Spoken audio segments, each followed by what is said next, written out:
কিশোরপুর নামে এক গ্রামে এক স্বর্ণের গুহা ছিল। ওই গ্রামে এক লোক ছিল গরিব। তিনি ওই গুহার কাছে বসে কিছু প্রার্থনা করছিল যে আমাকে কিছু টাকা সাহায্য করো।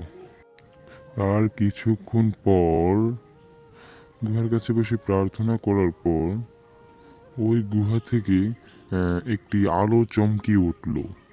তারপর ওই গুহা থেকে স্বর্ণের টাকা বের হতে শুরু করলো। অনেকগুলো স্বর্ণের টাকা বের হতে লাগলো। তিনি খুশিতে আনন্দেতে গুহার কাছে প্রার্থনা করলো যে তুমি আমাকে অনেক সাহায্য করছো আজকে, তোমাকে অনেক অনেক ধন্যবাদ।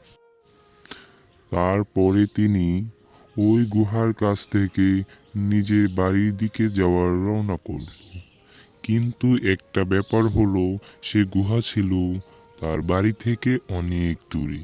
তিনি জঙ্গল পেরিয়ে, রাস্তা পেরিয়ে, নদীর পাশ থেকে হাঁটতে হাঁটতে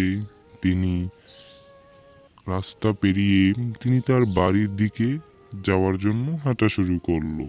হাঁটতে হাঁটতে তিনি তার বাড়ির কাছে চলে আসলো।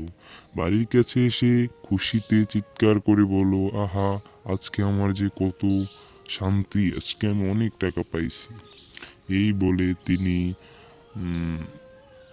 খুশিতে আনন্দতে দিন কাটাতে শুরু করলো।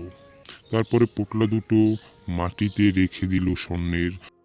তো বন্ধুরা, যারা আমাদের এই চ্যানেলটিকে ভালোবাসেন তারা একটি সাবস্ক্রাইব করে পাশে থাকার চেষ্টা করবেন।